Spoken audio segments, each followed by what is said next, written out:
Ashamaa akkam jirtu kabajamtootaa fi daawwattoota kiyyaa Dr. Obsaan jedhama. Egaa har'as viidiyoo isin barsiisa jedheen yaade qabadheen isiniif dhiyaadheen jira.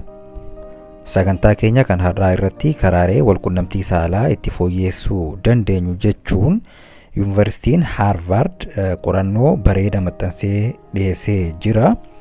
Kun immoo jireenya walqunnamtii saalaa keenya fooyyeessuuf faayidaa guddaa qaba. Kanaaf qabxiilee asii gaditti isiniif dhiyeessu abbaa manaa keessan yookaan jaallee keessan wajjin shaakaluudhaan jireenya fooyya'aa fi jaalalaan guutame dabarsuu ni dandeessu. Hamma dhumaatti nu wajji turtan barnoota irraa argattu. Subscribe like gochuun hamma dhumaatti nu wajji turaa jechuun affeeraa kiyya. Egaa inni duraa of barsiisuudha. Kana jechuun maali? Of barsiisuu yeroo jennu kitaabota garaagaraa waa'ee walqunnamtii saalaa irratti xiinxalan kitaabota sanniin dubbisu, akkasuma immoo intarneet irra seenuudhaan barnoota ogeeyyiin fayyaa kennan ilaaluudhaan irraa baratu, barnoota garaagaraa koorsiiwwan garaagaraa fudhachuudhaan walqunnamtii saalaa keessan fooyyeessuun baay'ee barbaachisaa fi murteessaa akka ta'e Yuunivarsiitiin Haarvaard himeetiin jira. Kana jechuun maali? Walqunnamtii saalaa yeroo gootan akkanumatti utaaltanii godhuun faayidaa guddaa hin qabu. Bocaa fi qaama jaallee keessanii beekuun baay'ee barbaachisaadha. Akkasuma immoo fayyaa isiin irra jirtu dhiibbaa dhiigaa qabdi, dhiibbaa sukkaraa qabdi, yeroo kanatti poozishinii akkam fayyadamuu qaba, maal godhuu qaba, furdinnis kiiloonis hagamii wantoota jedhan beekuun baay'ee barbaachisaa fi murteessaa waan ta'eef barnootaa fi koorsiiwwan garaagaraa fudhachuun baay'ee barbaachisaa fi walqunnamtii saalaa keessan fooyyeessuuf kan isin gargaarudha jechuun Yuunivarsiitiin Haarvaard maxxansee jira. Inni biraa immoo yeroo ofiif kennuudha. Kana yeroo jennu jaallee keessan wajjin yeroo addaa ta'e isin lameen qofti bakka itti wal arguu dandeessan situation akkasii uumuun baay'ee barbaachisaadha. Ijoollee qabaachuun mala, akkasuma immoo mana keessa namni isii wajjin jiraattan mana tokko keessa nama 3-4 taatanii jiraachuu dandeessu. Yeroo kanatti immoo jaallee keessa wajjin yeroo addaa itti wal arguu dandeessan uumuun barbaachisaadha. Ijoollee yoo qabaattan ijoollee keessan raffisuudhaan, yoo kana dadhabdan immoo gadi bahuudhaan bakka callisaa fi tasgabbaa'aa ta'een wal arguu fi achitti haasawa bareedaa fi fedhii walqunnamtii saalaa keessan dabaluu ni dandeessu. Fedhii walqunnamtii saalaa yeroo bakka iyyiinsi baay'atu, bakka namni itti baay'atu keessa kan jiraattan yoo ta'e fedhii walqunnamtii saalaa keessanis akkasuma dadhabaa deema. Kanaaf yeroo ofiif kennu wal dhaggeeffachuuf akkasuma immoo of dhaggeeffachuun baay'ee barbaachisaadha. Kanaaf bakka tasgabbaa'aa fi callisaa ta'e filachuun baay'ee barbaachisaadha jechuun maxxansee jira. Inni biraa immoo dibata. Faayidaa dibatni qabu sagantaa keenya kan dabran irratti yeroo dheeraaf isin barsiisee jira. Yuunivarsiitiin Haarvaardis kanuma maxxansee jira. Dibata liibrikaanta ta'e yookaan immoo foolii hin qabne, akkasuma immoo wantoota asiidawaa ta'an of keessaa hin qabne qaama saalaa shamarranii irratti fayyadamuun baay'ee barbaachisaadha. Kanaaf kun immoo yeroo kan barbaachisaa yoo kan jettan ta'e shamarreen tokko dadhabbii walqunnamtii saalaa irraa kan ka'e qaamni saalaa isaanii goggoguu danda'a, yookaan immoo fedhii walqunnamtii saalaa isaanii baay'ee dadhabaa yoo kan ta'u ta'e qaamni isaanii yeroo baay'ee goggogaa ta'uu mala. Yeroo kanatti immoo walqunnamtii saalaa kan gootan yoo ta'e shamarreen tun baay'ee isii dhukkubuu danda'a. Qaamni saalaa ishee isii dhukkubuu, isii gubuu, akkasuma immoo isii hoksisuu danda'a. Kanaaf immoo dhukkubbii kana hambisuu fi jaalleen ta'e walqunnamtii saalaa akka hawwitu taasisuu kan barbaaddu yoo ta'e dibata liibrikaantii ta'an yookaan immoo foolii akkasuma immoo asiid of keessaa hin qabne fayyadamuun walqunnamtii saalaa mi'aawaa fi akka ishee walqunnamtii saalaa sana hawwitu taasisuu ni dandeessa. Inni biraa immoo jaalala qaamaati yookiin immoo walitti dhiyeenya qaamaa dabaluudha. Kana jechuun maali? Yeroo hedduu jaarsaa fi jaartiin yookaan immoo jaalleen lameen yeroo adda fagaatanii taa'anitti qalbiin isaanillee fedhiin isaanillee adda fagaataa jedhamee akkasuma immoo aadaa keenya keessattis ni beekama.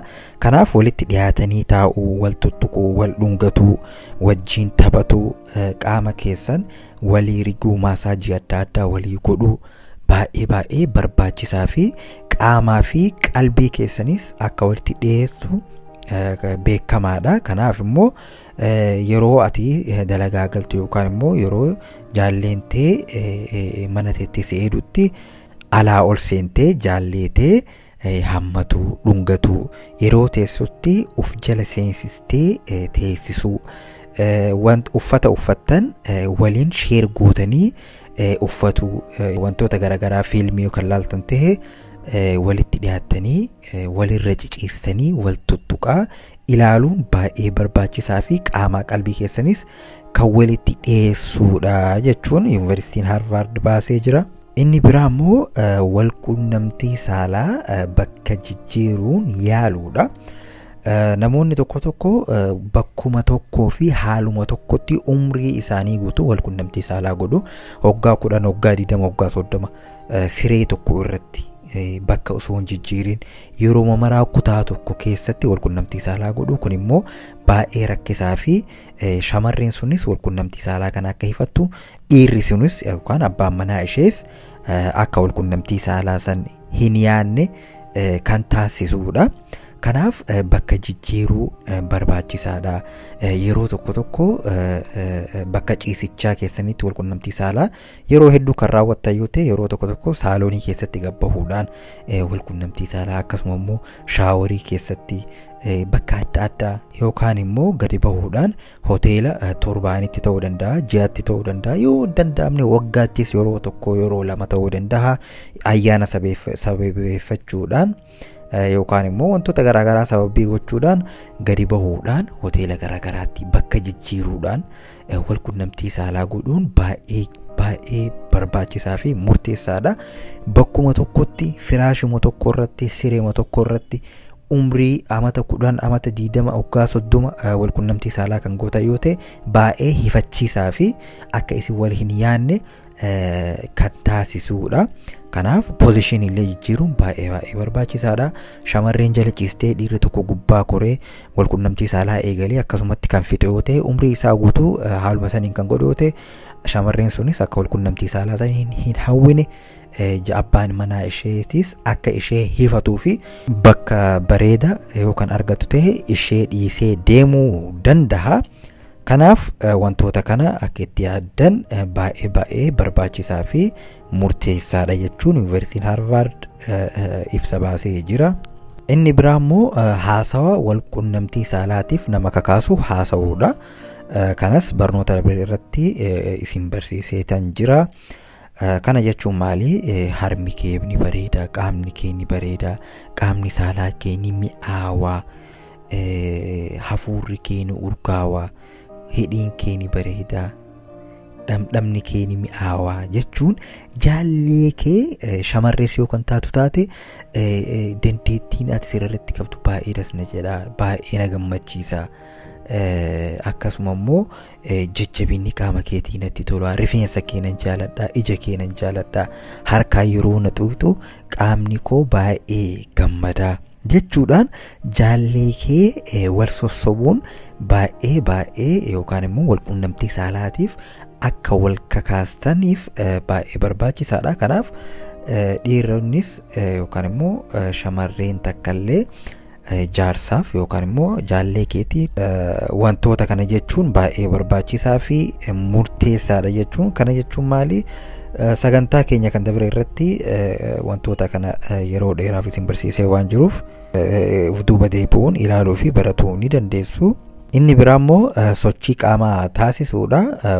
Jireenya wal quunnamtii saalaa mi'aawaa fi hawwataa ta'ee jiraatuudhaaf sochiin qaama baay'ee barbaachisaadha. Maashaalee qaama keenya sossoosuun baay'ee barbaachisaa fi murteessaa akka ta'e isin hunduu ni beektan jedhee waan abdii qabuuf kana baay'ee irra hin turu. Kanas yuunivarsiitiin Harvard sochiin qaamaa barbaachisaa akka ta'e ibsee jira. Inni biraa immoo qaama keessan of gadhiisuudha yookaan immoo riilaaks ta'uudha. Yeroo wal quunnamtii saalaa gootan of qabuu yookaan of cinquu yookaan of dhiphisuu hin qabdanii. Kuni kan mul'atu yeroo hedduu shamarran irratti yeroo qaamni saalaa isaan keessa seenuu hedduu qaama saalaa isaanii yookaan immoo qaama isaanii guutuu jajjabeessuudhaan dhukkubbiin akka itti dhaga'amu taasisuu akkasuma immoo ofirraa dhiibuu ofirraa dhorkuu wal quunnamtii saalaa kana akka dalagaatti yookaan immoo akka dirqamaatti ilaaluudhaan of dhiphisuu fi of cinquun wal quunnamtii saalaa keessan